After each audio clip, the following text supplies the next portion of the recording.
Hello friends, स्वागत है सभी का यूट्यूब चैनल विजेता कुल में।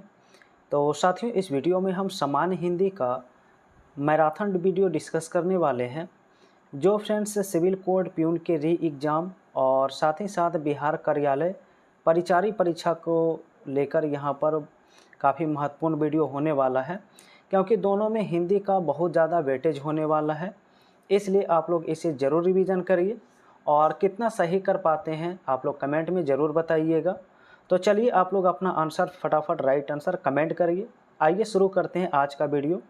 तो यहाँ पर 31 से शुरू करते हैं हिंदी का सवाल। लिखा गया, दिए गए विकल्प में से समास छाड़िए। राम कहानी में कौन सा समास है? तो फ्रेंड्स, राम कहानी का मतलब होता है राम की कहानी। यहाँ पर विभक्ति लगा है, तो इसलिए राइट आंसर बी हो जाएगा, तत्पुरुष समास। ठीक है। दूसरा लिखा है कि मत्सर शब्द का तद्भव रूप निम्न में से क्या होता है? तो मत्सर का तद्भव रूप याद रखना है, ऑप्शन ए मच्छर होता है राइट आंसर। नेक्स्ट 3 लिखा गया है, 3 में न 13 में इस लोकोक्ति का अर्थ क्या है? 3 में न 13 में इसका मतलब होता है ऑप्शन नंबर सी नगण्य होता है, राइट आंसर सी होगा। नेक्स्ट सवाल फ्रेंड्स 34 नंबर है।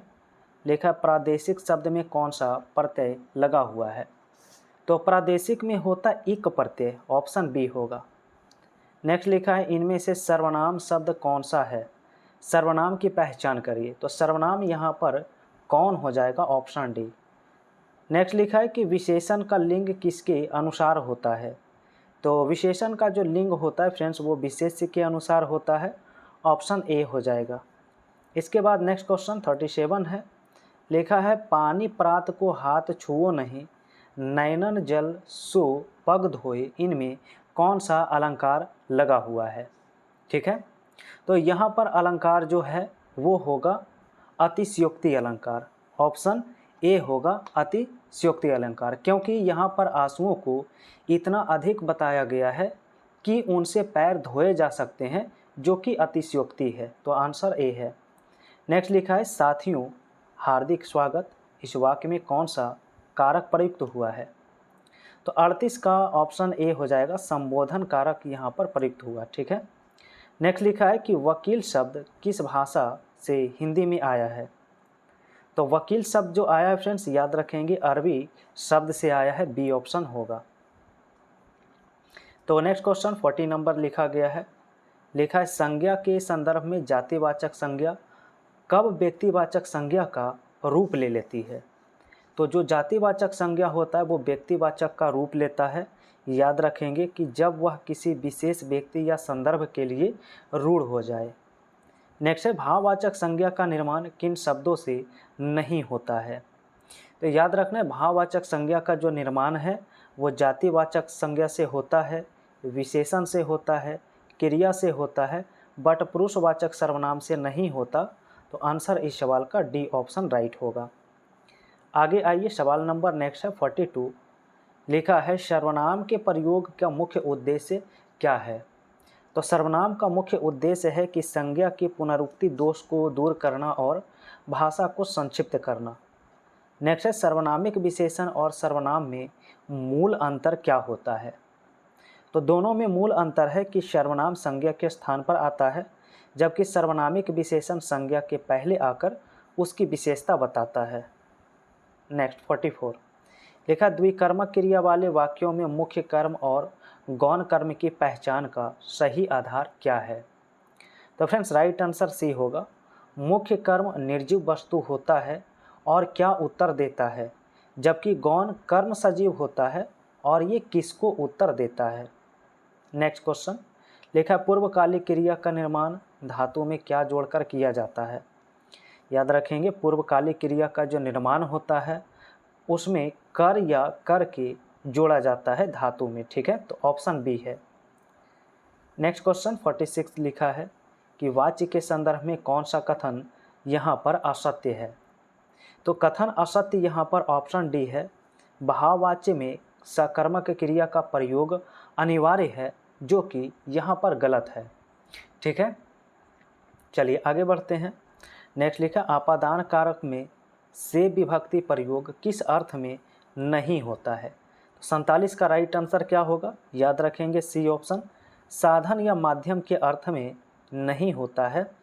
तो इसका राइट आंसर क्या है? तो ऑप्शन सी है। इसके बाद नेक्स्ट क्वेश्चन 48 दिया है, शब्द शक्तियों के अनुसार लक्षणा शब्द शक्ति वहाँ होती है जहाँ। तो लक्षणा शब्द शक्ति कहाँ होती है? तो याद रखना है मुख्य अर्थ में बाधा हो और रूढ़ि या प्रयोजन से अन्य अर्थ लिया जाए। नेक्स्ट है, पुलिस को देखकर चोर चौकन्ना हो गया। इस वाक्य में चौकन्ना शब्द में कौन सी शब्द शक्ति है? याद रखेंगे चौकन्ना में जो होता है वो प्रयोजनवती लक्षणा शब्द शक्ति है। तो ऑप्शन बी राइट है। इसके बाद नेक्स्ट क्वेश्चन 50 लिखा चिर जीवो जिरी जुरो क्यों ना स्नेह गंभीर। फ्रेंड्स, ये जो आपके दोहे लिखे गए हैं इनमें कहा गया है कि शाब्दिक व्यंजना किस शब्द के कारण होगा। तो 50 का राइट आंसर ऑप्शन सी करना होगा यहाँ पर, वृष, भानुजा और हलधर। नेक्स्ट लिखा है संधि और संयोग का मुख्य अंतर क्या है? तो संधि और संयोग का मुख्य अंतर है बी ऑप्शन में, संधि में वर्णों के मेल से जो विकार उत्पन्न होता है, संयोग में वर्ण केवल पास आकर बैठ जाते हैं, इसमें कोई विकार नहीं होता। चलिए नेक्स्ट क्वेश्चन फ्रेंड्स आप सभी का 52 है। लिखा आयादी संधि का नियम क्या है? आयादी संधि का नियम कहता है कि ए ओ औ के बाद भिन्न स्वर आने वाले आय, अब और आब में बदल जाते हैं। नेक्स्ट क्वेश्चन 53 लिखा अलंकार के कितने भेद होते हैं? तो फ्रेंड्स अलंकार के 3 भेद होते हैं, जिसमें आपका शब्द अलंकार, अर्था अलंकार और उभया अलंकार होता है।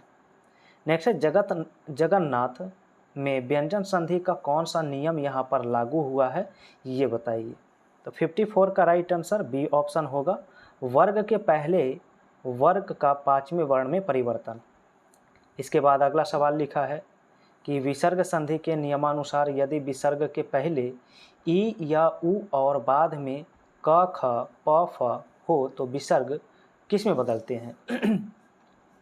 तो 55 का राइट आंसर सी होगा, ये मूर्धन्य सा में बदल जाते हैं। तो राइट आंसर सी है।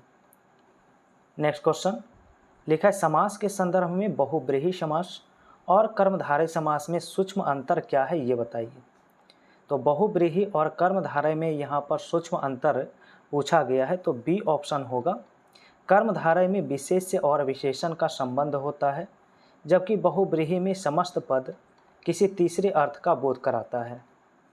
चलिए नेक्स्ट सवाल लिखा है द्विगु समास और बहुब्रीहि समास के बीच भ्रम की स्थिति कब उत्पन्न हो जाती है? दोनों के बीच भ्रम की स्थिति होता है जब पहला पद संख्यावाची हो परंतु समस्त पद किसी विशेष संज्ञा के लिए रूढ़ हो जाए। चलिए अगला सवाल 58 दिया है, किस समास में उत्तर पद प्रधान होता है और पूर्व पद गौण होता है, साथ ही कारक चिन्हों का लोप होता है? तो 58 का ऑप्शन जो है डी हो जाएगा, तत्पुरुष समास। नेक्स्ट लिखा गया कि उपसर्ग के बारे में सत्य कथन कौन से हैं? तो उपसर्ग के बारे में बताया गया है कि उपसर्ग वे शब्दांश होते हैं जो शब्द के आरंभ में जुड़कर उसके अर्थ को बदल देते हैं या विशेषता लाते हैं। नेक्स्ट है अत्यधिक शब्द में उपसर्ग और मूल शब्द बताइए क्या है? तो फ्रेंड्स यहाँ पर ऑप्शन बी होगा, अति जोड़ अधिक, अति और अधिक इसका राइट आंसर करना है। नेक्स्ट क्वेश्चन 61 होगा। लिखा है कृदंत प्रत्यय और तद्धित प्रत्यय में मुख्य रूप से मूल अंतर क्या है? तो दोनों में अंतर है कि कृदंत क्रिया या धातु के साथ जुड़ते हैं, जबकि तद्धित संज्ञा सर्वनाम या विशेषण के साथ जुड़ते हैं। नेक्स्ट है गौरव शब्द की व्युत्पत्ति किस प्रत्यय के योग से हुई है? 62 का राइट आंसर ए ऑप्शन होगा, गौरव का गुरु जोड़ आ होता है। ठीक है, अब यहाँ पर फ्रेंड्स आपका एक गद्यांश दिया गया है, आप लोग वीडियो को रोककर इसे पूरा पढ़ सकते हैं और इसके बाद इसका आंसर कर सकते हैं। 63 में है कि गद्यांश की संरचना किस प्रकार की है? तो जब गद्यांश पढ़ेंगे तो ये प्रेरणादायक विचार है। नेक्स्ट है उच्चतम का विपरीतार्थक शब्द क्या होगा? तो उच्चतम का उल्टा शब्द पूछा है, उच्चतम का न्यूनतम होगा। नेक्स्ट है गांधी जी ने कहा कि सदा सत्य बोलो, यह किस प्रकार का आश्रित उपवाक्य है? तो 65 का ऑप्शन ए होगा संज्ञा उपवाक्य। नेक्स्ट लिखा है 66 में कि विशेषण आश्रित उपवाक्य प्रायः किन शब्दों से प्रारंभ होते हैं? तो 66 का ऑप्शन बी होगा जो, जिसे, जिसने या जिसका। नेक्स्ट है पद परिचय में सर्वनाम का परिचय देते समय किन बातों का उल्लेख आवश्यक माना जाता है? तो आवश्यक है यहाँ पर भेद, लिंग, वचन, कारक या पुरुष। अगला सवाल लिखा है हवा से बातें करना, इस मुहावरे का लाक्षणिक अर्थ क्या है? तो इसका मतलब है बहुत तेज दौड़ना या गति होना। नेक्स्ट है कांट की हांडी बार बार नहीं चढ़ती, इस लोकोक्ति का निहितार्थ अर्थ क्या है? इसका मतलब है कि छल कपट का व्यवहार हमेशा नहीं चलता। नेक्स्ट क्वेश्चन लिखा विभावना अलंकार की परिभाषा क्या होती है? तो विभावना अलंकार होता है कि जहाँ बिना कारण के ही कार्य हो। नेक्स्ट है निम्न में से कौन से शब्द स्त्रीलिंग शब्द के उदाहरण हैं? तो स्त्रीलिंग शब्द यहाँ पर छाछ होता है, बाकी अन्य सभी जो दिए गए हैं वो पुल्लिंग शब्द के उदाहरण हैं। नेक्स्ट क्वेश्चन लिखा मैं अपना काम स्वयं कर लूँगा, वाक्य में आप या स्वयं किस प्रकार के सर्वनाम है? तो जहाँ पर अपने आप या स्वयं का बोध होता है तो उसे निजवाचक सर्वनाम कहते हैं। नेक्स्ट है क्रिया के किस रूप से यह पता चलता है कि क्रिया का प्रभाव कर्ता पर पड़ रहा है या कर्म पर? तो 73 का ऑप्शन बी करना होगा, इसे ही वाच्य कहते हैं। नेक्स्ट लिखा है कि संविधान शब्द में कौन सी संधि होती है? संविधान का संधि विच्छेद समजोड़ विधान होता है और ये व्यंजन संधि के उदाहरण हैं। नेक्स्ट है प्रत्येक शब्द का सही समास विग्रह और भेद बताइए क्या होगा? राइट आंसर सी होगा, प्रत्येक का होता है हर एक। नेक्स्ट लिखा है दुराचार शब्द में कौन सा उपसर्ग प्रयुक्त हुआ है? तो 76 का ऑप्शन बी हो जाएगा, दूर यहाँ पर क्या है उपसर्ग है। चलिए अगला सवाल 77 है। लिखा पूजनीय शब्द की शुद्ध वर्तनी क्या है? पूजनीय यहाँ पर शुद्ध रूप से लिखा गया है, वो आपका ऑप्शन ए में है। नेक्स्ट है वह घर से बाहर गया, वाक्य में कौन सा कारक प्रयुक्त हुआ है? तो 78 का सी हो जाएगा आपादान कारक। नेक्स्ट है तालव्य श और मूर्धन्य श के उच्चारण स्थान क्रमशः क्या है? तो यहाँ पर ऑप्शन बी होगा तालु और मूर्धा। अगला लिखा है सवाल में कि विभाव के कितने भेद होते हैं? 80 का आंसर, तो याद रखेंगे विभाव के 2 भेद होते हैं, ठीक है, जिसमें आपका आलंबन और उद्दीपन होता है। नेक्स्ट लिखा है उसने नहाकर भोजन किया, इस वाक्य में नहाकर किस प्रकार की क्रिया का उदाहरण है? 81 का सी हो जाएगा पूर्वकालिक क्रिया। नेक्स्ट लिखा है कृतज्ञ का विलोम शब्द क्या होगा? तो कृतज्ञ का विलोम शब्द होता है कृतधन, राइट आंसर सी है। नेक्स्ट क्वेश्चन लिखा जिसके आने की तिथि ज्ञात नहीं है, इसके लिए एक शब्द बताइए। तो 83 का ऑप्शन जो है बी हो जाएगा अतिथि। नेक्स्ट है वह बहुत अच्छा लड़का है, वाक्य में वह कौन सा सर्वनाम होगा? 84 का ऑप्शन बी हो जाएगा निश्चयवाचक सर्वनाम। नेक्स्ट है रमेश ने सुरेश को पुस्तक दी, वाक्य में सुरेश को में कौन सा कारक प्रयुक्त हुआ है? तो 85 का बी हो जाएगा यहाँ पर संप्रदान कारक, ठीक है। इसके बाद अगला सवाल 86 है। लिखा यद्यपि शब्द का संधि विच्छेद क्या होगा? तो यद्यपि का होता है यदि जोड़ अपि। नेक्स्ट है घनश्याम में समास बताइए क्या होगा समास? 87 का राइट आंसर सी होगा कर्मधारय या फिर बहुब्रीहि समास, राइट आंसर। नेक्स्ट लिखा है स्वागत में कौन सा उपसर्ग लगा हुआ है? स्वागत का होता सु जोड़ आगत, यानी इस सवाल का राइट आंसर जो है बी हो जाएगा सु। नेक्स्ट सवाल लिखा है 89 में लिखावट में प्रत्यय बताइए। लिखावट में जो प्रत्यय होता है वो होता है आवट, ऑप्शन बी। नेक्स्ट लिखा है पानी शब्द का वचन बताइए क्या होगा? तो पानी जो होता है वो एक वचन में होता है, सदैव एक वचन में प्रयुक्त होते हैं। Next question 91। तो 91 में सवाल आप सभी का है। लिखा है वह और वे किस प्रकार के पुरुषवाचक सर्वनाम हैं? तो तो ये दोनों के दोनों जो हैं वो अन्य पुरुष के सर्वनाम के उदाहरण होते हैं। नेक्स्ट 92 लिखा है हिंदी में कुल कितने कारक माने जाते हैं? तो हिंदी में कुल 8 कारक माने जाते हैं। आंसर सी होगा। नेक्स्ट लिखा है कि सज्जन का संधि विच्छेद बताइए। तो सज्जन का होता है सत्य जोड़ जन। नेक्स्ट है यथासंभव में कौन सा समास है? यथासंभव में होता है फ्रेंड्स अव्ययी भाव समास। राइट आंसर ए है। इसके बाद नेक्स्ट लिखा है आँख का नीर या पानी ढल जाना, इस मुहावरे का सही अर्थ क्या है? इसका मतलब है निर्लज हो जाना, बी ऑप्शन। आइए नेक्स्ट प्रश्न फ्रेंड्स 96 से होगा। तो 96 में लिखा है कनक कनक ते 100 गुनी मादकता अधिकाय में कौन सा अलंकार है? तो यहाँ पर ऑप्शन बी हो जाएगा यमक अलंकार, क्योंकि कनक अर्थ यहाँ पर अलग अलग अर्थों में प्रयुक्त हुआ है।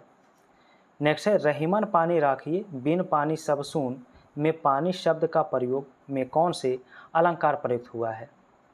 तो यहाँ पर सलेस अलंकार होता है। इस सवाल का राइट आंसर ऑप्शन ए होगा। नेक्स्ट क्वेश्चन 98 क्वेश्चन लिखा है पिताजी अखबार पढ़ रहे हैं, यह वाक्य जो है कर्मवाच्य में कैसा होगा? यानी इसका कर्मवाच्य बनाना है। तो कर्मवाच्य बनेगा पिताजी से अखबार पढ़ा जा रहा है, ए ऑप्शन में। इसके बाद नेक्स्ट क्वेश्चन 99 लिखा है शुद्ध वर्तनी वाले शब्द की चयन करें। उज्ज्वल लिखना किस ऑप्शन में सही है? तो उज्ज्वल लिखना फ्रेंड्स ऑप्शन सी में राइट होगा। और आज का अंतिम प्रश्न जिसका आंसर आप सभी को कमेंट में बताना है 100 नंबर सवाल का, अन्वेषण शब्द का सही संधि विच्छेद क्या होता है? इसका आंसर हम लोग कई बार लाइव सेशन में ऑलरेडी डिस्कस कर चुके हैं। तो चैनल पर पहली बार जुड़े हैं तो आप लोग लाइव क्लास में ज़रूर जुड़िए। ये लाइव क्लास प्रतिदिन रात 8 बजे से होता है। इस समय फ्रेंड्स मॉक टेस्ट के अलावा हम मैथ और इंग्लिश का टॉपिक भी डिस्कस कर रहे हैं। साथ ही साथ इम्पोर्टेंट MCQ भी होता है। आप लोग ज़रूर जुड़िए, सभी के लिए इम्पोर्टेंट होता है। आप सभी को ये वीडियो पसंद आया हो तो लाइक कर दीजिए, वीडियो को शेयर कर दीजिए। पहली बार जुड़े हैं तो चैनल को भी सब्सक्राइब करिए।